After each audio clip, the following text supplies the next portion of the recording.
벌써 하는 마음이지만 우리가 마음과는 달리 세월의 2019년은 이제 마지막 달 끝자락에 와 있습니다.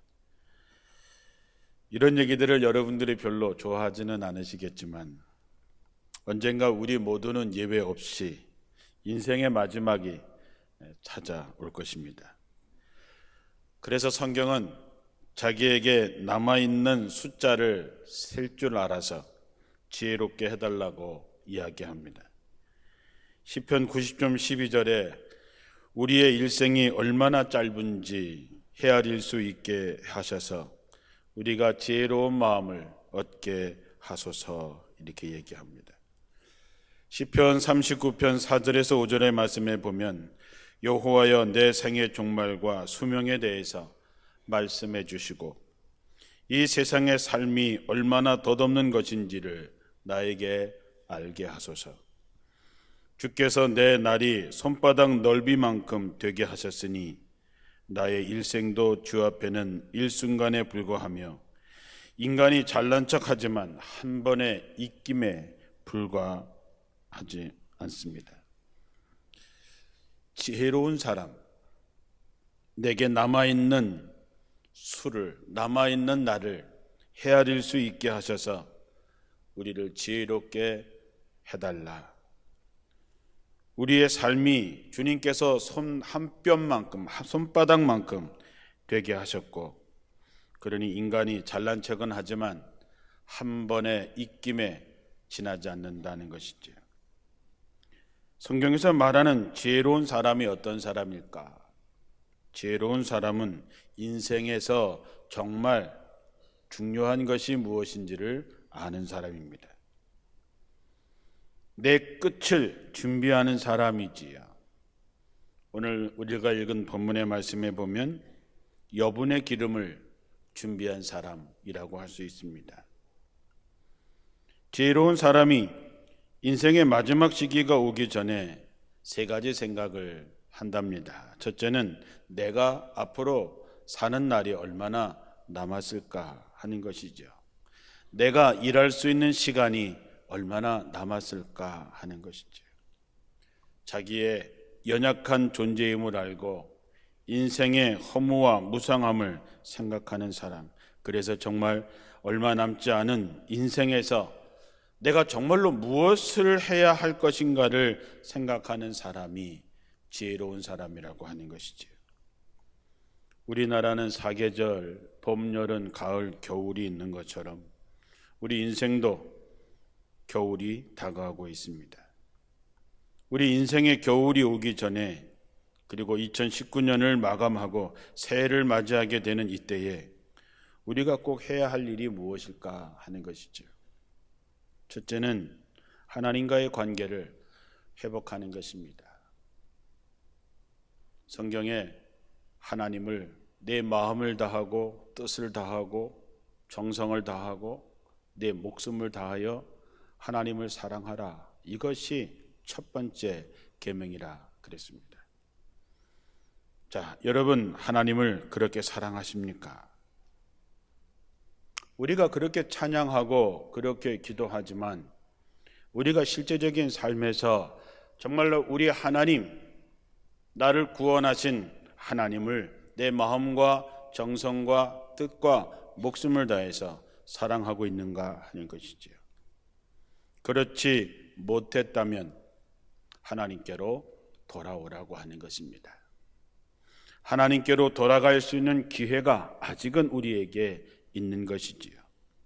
인생의 겨울이 가까이 올수록, 인생의 끝이 가까이 올수록 세상을 사랑했던 사람도 돌이켜서 하나님 앞으로 돌아와 정말로 주님을 마음과 뜻과 정성과 목숨을 다해서 사랑하는 사람으로 바뀌어져야 된다는 것입니다. 이것이 우리의 삶의 우선순위에서 첫 번째가 되어야 되는 것이죠. 이것이 해결되지 않으면 우리의 신앙은 점점 어려워질 수밖에 없습니다. 두 번째는 서로 용서하고 사랑하는 일입니다. 주변의 형제나 이웃들에게 너그러운 마음을 가지고 예수님이 나 같은 죄인을 용서하시고 나를 위해서 십자가에 지신 것을 생각하면서 나와 함께하는 모든 사람에게 용서와 그리고 사랑으로 그들을 대하는 것입니다. 이것이 이웃 사랑입니다. 하나님 사랑과 이웃 사랑, 이 두 가지는 뗄래야 뗄 수 없는 것이고 이것이 되어야만이 우리는 생명의 면류관을 받게 되는 것이지요. 오늘 예수님이 하나님의 나라는 마치 등잔을 들고 신랑을 맞으러 나간 열 처녀와 같다라고 말씀합니다. 그러면서 다섯 처녀는 미련했고 다섯 처녀는 똑똑했다, 슬기로웠다 이렇게 설명합니다. 미련함, 똑똑함, 이것을 구분하는 그것이 뭘까? 도대체 무슨 차이로 어떤 사람은 똑똑하다, 어떤 사람은 미련하다고 얘기했을까? 10명의 처녀는 다 초청을 받은 사람입니다. 아마 신부들의 친구이겠지요. 신부랑 가장 가까운 사람들이겠지요. 그들은 다 초청을 받았습니다. 아마 예쁘게 다 단장했을 것입니다. 그런데 반은 똑똑하고 반은 어리석다, 미련하다라고 얘기를 했습니다. 그 차이가 뭘까? 정말 똑똑하고 안 똑똑한 차이일까? 잘나고 못난 차이일까? 성경은 여분의 기름을 준비한 사람, 지금 램프에 있는 기름 말고도 혹시나 해서 기름을 준비한 사람을 지혜로운 처녀라고 얘기하고 등잔에 있는 기름만 준비해 가지고 온 사람을 미련한 처녀라고 이야기하는 것입니다. 중요한 것은 뭡니까? 그 여분의 기름을 준비한 그것 때문에 준비한 사람은 잔치에 참여하고 하나님의 나라에 들어가고 여분의 기름을 준비하지 못한 사람은 결국 잔치에 참여하지 못하는 것이지요. 문제는 신랑이 더디 왔다 그랬습니다. 신랑이 일찍 왔더라면 그냥 등에 기름만 준비한 사람도 아무 문제가 없었을 텐데 신랑이 늦게 왔습니다. 그래서 모든 사람이 다 졸면서 잤다 그랬습니다. 갑자기 밖에서 소리가 납니다. 신랑이 온다. 나와서 맞으라 얘기하지요. 열 처녀가 다 깨어서 다 일어나서 등잔에 켜져 있는 등을 보니까 이제 기름이 다 떨어져서 꺼질 듯 말 듯 하고 있는 것이죠. 여분의 기름을 준비한 처녀들은 재빨리 기름을 채워서 신랑을 맞으러 갔지만 여분의 기름을 준비하지 못한 처녀들은 밖으로 사러 가서 사가지고 돌아오니까 이미 문이 잠겨져 있고 문을 두드리면서 들여보내달라고 했지만 신랑의 답이 참 냉정합니다. 너희가 나를 아느냐? 나는 너희를 모른다 라고 하는 거죠. 여러분, 성경을 읽으면서 우리가 정말로 소름 돋게 무서운 게 뭔지 아십니까? 노아의 방주의 이야기에서도 누구든지 다 방주로 들어올 수 있는 기회가 다 있었습니다. 노아가 다니면서 이제 물의 심판이 시작이 되니 다 방주로 오라고 얘기했지만 방주로 온 사람은 단 한 사람도 없었습니다. 문이 잠길 때 하나님이 문을 닫습니다. 노아가 문을 닫은 것이 아니라 하나님이 밖에서 문을 닫습니다. 비가 내리고 홍수가 나서 사람들이 다 어디로 피난을 했겠어요? 그 배가 있는 산으로 피난을 했겠지요. 그리고 와서 문을 두드리면서 문을 열어달라고 두드렸지만 그 하나님이 닫은 문은 다시는 그 누구도 열 수 없는 것이지요. 신랑이 말했습니다. 너희가 나를 아느냐? 나는 너희를 모른다. 여러분 어떠십니까? 여러분은 지금 미련한 사람입니까? 아니면 똑똑한 사람입니까? 그러므로 여러분, 우리는 우리에게 주어진 기회를 놓치지 말아야 됩니다. 그러므로 우리는 기회 있는 대로 모든 이에게 착한 일을 하되 더욱 믿음의 가정들에게 할지니라. 우리가 인생을 살아가는 것은 날마다 기회를 얻는 것입니다. 기름을 준비할 수 있는 기회를 얻는 것이지요. 날마다 하나님께서는 우리에게 똑같이 24시간에 준비할 수 있는 시간을 주십니다. 신랑을 맞이할 처녀들에게 똑같은 기회를 주었습니다. 초청도 받았습니다. 준비할 시간도 주었습니다. 그러나 결과는 달랐습니다. 미련한 사람들은 잔치에 참여하지 못했습니다. 왜? 주어진 기회를 놓쳐버린 것이기 때문이죠. 마지막에는 어떻게 됐습니까? 잔치 자리에 참여하지 못합니다. 신랑이 냉정하게 말합니다. 너희가 나를 아느냐? 나는 너희를 모른다 하는 것입니다. 때가 되면 기회는 두 번 다시 안 옵니다. 우리는 내일 일을 알지 못합니다. 그러므로 오늘 할 일을 내일로 미뤄서는 안 되는 것입니다. 기회가 있을 때 준비하고 주의 일에 힘써야 할 때 힘써야 하는데 지난 1년 동안 여러분은 어떠셨습니까? 지나간 시간은 다시 돌아오지 않지요. 우리 중에 여분의 기름을 준비한 사람도 있고 지금 꺼질 듯 말 듯한 사람도 있고 이미 꺼져버린 사람도 있습니다. 영적으로 확인되기를 주님의 이름으로 축원합니다. 올해 여러분의 신앙생활은 어떠셨습니까? 예배 생활은 어떠셨나요? 하나님은 예배 시간에 여러분을 기다리시고 말씀으로 먹이기를 원하시고 찬양으로 영광 받으시기를 원하셨습니다. 어떠셨습니까? 우리 교회에 85세 되신 권사님이 계십니다. 이름은 얘기할 수 없지만 그 권사님은 모든 예배, 모든 새벽기도 한 번도 빠진 적이 없는 분이 계십니다.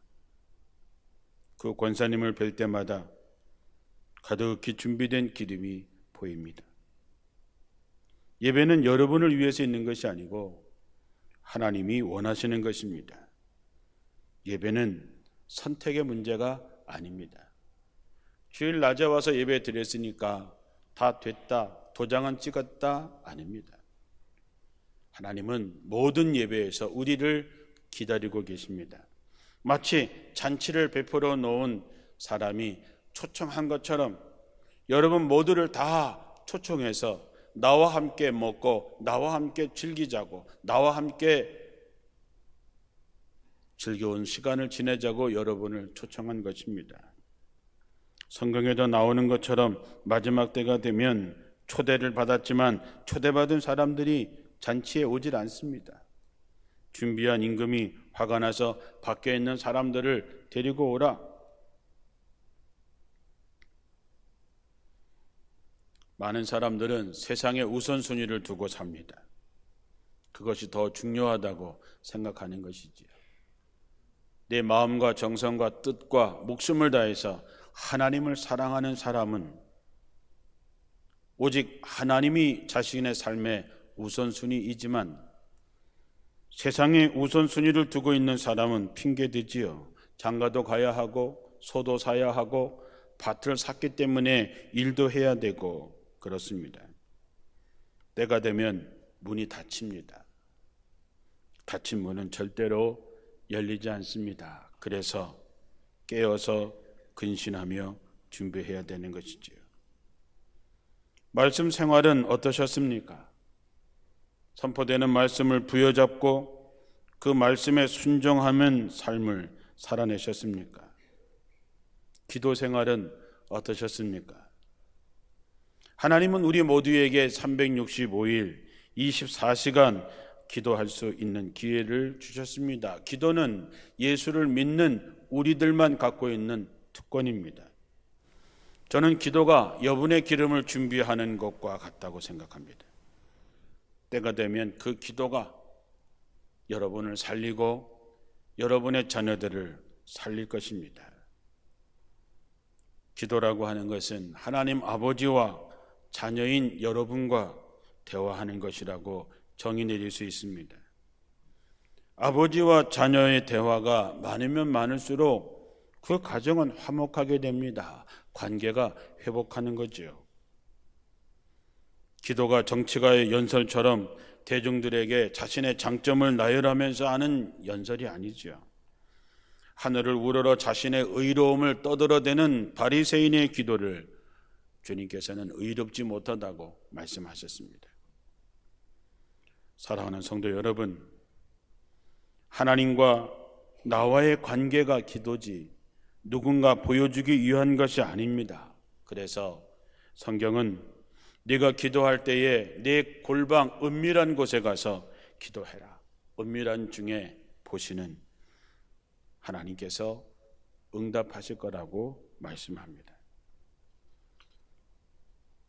십자가에 달려 돌아가실 거를 준비하시면서 겟세마네 동산에서 땀방울이 핏방울이 되도록 기도하셨던 예수님께서 제자들에게 이렇게 말씀하십니다. 시험에 들지 않도록 깨어있어 기도하라. 마음은 원이로되 육신이 약하다. 기도는 기름을 준비하는 것입니다. 기도는 심는 것입니다. 많은 기도를 심어서 많은 열매를 맺어서 마지막 때에 정말로 여러분이 기도를 통해서 많은 생명을 얻는 역사의 주인공들이 되시기를 주님의 이름으로 축원합니다. 미련한 사람들의 특징은 잘못된 기다림입니다. 마귀는 우리에게 이야기하죠. 기다려. 아직 때가 안 됐으니까 기다려. 마귀는 얘기합니다. 힘든데 내년에 해. 다음에 해. 꼭 올해 해야 돼. 다음에 해. 마음에 내가 뭔가를 하고자 했을 때 마귀는 급한 거 아니야. 천천히 해. 내일 해. 이렇게 얘기합니다. 100년 전에 샌프란시스코로 가던 한 배가 한밤중에 고장이 나서 배 안에 물이 들어오기 시작했습니다. 그래서 구조 요청 신호를 보내는데 마침 지나던 다른 배가 그 구조 요청 신호를 받고 와서 그 여객선에 있는 모든 사람들을 자기네 배에 옮겨 싣도록 그렇게 했습니다. 그러자 고장난 배에서 다음과 같은 답변이 왔습니다. 좀 옆에서 좀 기다려 주시오.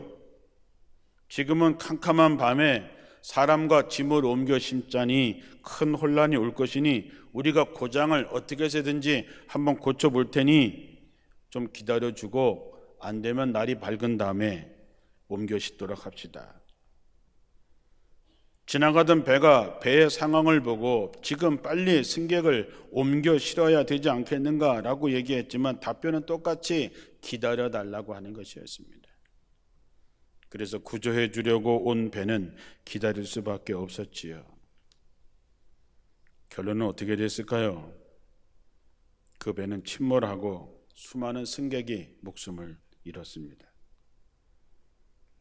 하나님의 은혜가 임할 때 기다려달라고 얘기하지 마십시오. 여러분에게 직분이 주어지고 여러분에게 기회가 주어졌을 때 기다려달라고 얘기하지 마십시오. 성령의 감동이 오면 그것은 사명이라고 말씀을 드렸습니다. 내 눈에 뭔가가 보이면 그것이 사명이라고 얘기했습니다. 망설여서는 안 됩니다. 망설이는 중에 우리는 기회를 놓치는 거죠.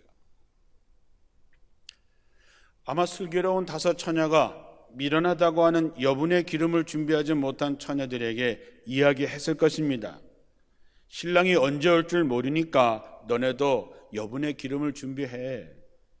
그때 여분의 기름을 준비하지 않았던 미련한 처녀들이 얘기했겠죠. 야, 이거면 됐지. 그걸 왜 또 준비해? 미련하게 힘들게 해. 너 옷에 기름 묻어. 그렇게 얘기했겠지요. 사람이 한 번 죽는 것은 사람에게 정해진 것이고 그 후에 심판이 있습니다. 기회를 놓치면 영원히 후회하게 되는 것이죠. 사무엘상 10장 7절에 나오는 말씀처럼 너는 기회를 따라 행하라. 하나님이 너와 함께 하시느니라. 순종하며 나갈 때 하나님의 도움이 옵니다. 믿음의 역사가 나타나는 것이지요. 여러분 오늘 한 해를 살아가시면서 여러분의 믿음의 능력, 믿음의 역사가, 믿음의 결과가 어떤 열매를 맺으셨습니까? 우리 생활 속에서 알게 모르게 역사하시는 하나님의 놀라운 손길은 그 일을 행하는 사람, 말씀대로 사는 사람들에게 그것을 느끼게 되는 것입니다. 예수님께서 십자가 지시기 전날 겟세마네 동산에서 심히 고민하며 기도하실 때 천사가 하늘로부터 예수께 나타나 힘을 더해 주었다 그랬습니다. 사랑하는 성도 여러분, 우리가 어떤 고난과 어려움에 처할 때 있지만 우리가 말씀을 붙잡고 하나님 앞에 구할 때 하나님께서는 여러 사람들을 통해서, 천사들을 통해서 하나님의 살아계심을 체험하게 된다는 것을 믿으시기를 주님의 이름으로 축원합니다. 기회는 누구에게나 찾아옵니다. 누구에게나 주어집니다. 중요한 것은 내가 얼마나 그 기회를 놓치지 않는가, 그 기회를 잘 포착하는 것입니다. 그래서 우리는 항상 예배에 힘써야 하고, 말씀에 힘써야 되고, 기도에 힘써야 되고, 성령에 민감한 삶을 살아가야 됩니다. 그러면 우리는 하나님의 도우심을 만나게 될 것입니다. 하나님은 우리에게 예수 그리스도를 허락하셨습니다. 하나밖에 없는 예수 그리스도를 허락하신 하나님께서 우리에게 뭔들 마다하시겠으며 우리에게 뭔들 안 주시겠습니까? 우리가 복과 구원을 받을 기회를 하나님께서는 주셨습니다. 12 제자 중에 하나인 도마는 예수님이 오셨을 때에 함께 있질 않았습니다. 부활하신 예수님을 보지 못했기 때문에 주님의 부활을 믿지 않았습니다. 예수님의 몸에 손을 직접 만져보지 않고서는 믿을 수 없다 그랬을 때에 예수님께서 나타나셔서 몸에 있는 상처를 보여주셔서 지금도 우리는 의심 많은 도마라고 이야기하고 있습니다. 한 달란트 받았던 사람도 게으름으로 충성의 기회를 놓쳐서 어두운 데로 쫓겨났습니다. 롯의 사위들도 장인의 말을 농담으로 여겨서 구원의 기회를 놓쳐버렸습니다. 기름을 준비하는 사람, 기회가 올 때 민감하게 포착하는 사람입니다. 신속하게 결단해서 기회를 절대로 놓치지 않는 사람이지요.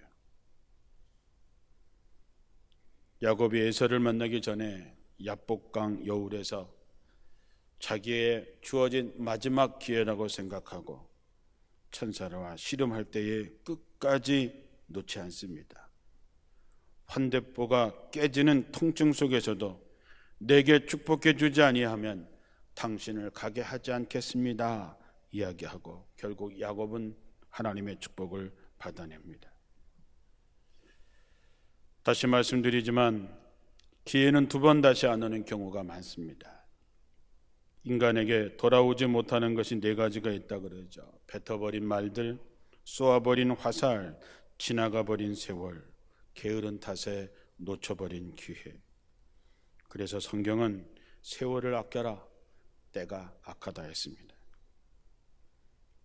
사랑하는 성도 여러분, 한 해를 정리하면서 어떤 인생을 사셨습니까? 감사하고 뿌듯한 인생을 사셨습니까? 아니면 후회 막심한 생활이 있었습니까? 어느 쪽이든 그것은 바로 여러분의 선택과 여러분의 결단에 달려있는 것이지요. 우리에게 주어진 기회가 다시 시작이 될 것입니다. 지나간 것은 지나간 것입니다. 다시 주어지는 기회를 놓치지 않는 여러분들이 되셔서 똑똑한 다섯 처녀, 슬기로운 다섯 처녀의 여러분의 이름이 기록되기를 주님의 이름으로 축원합니다.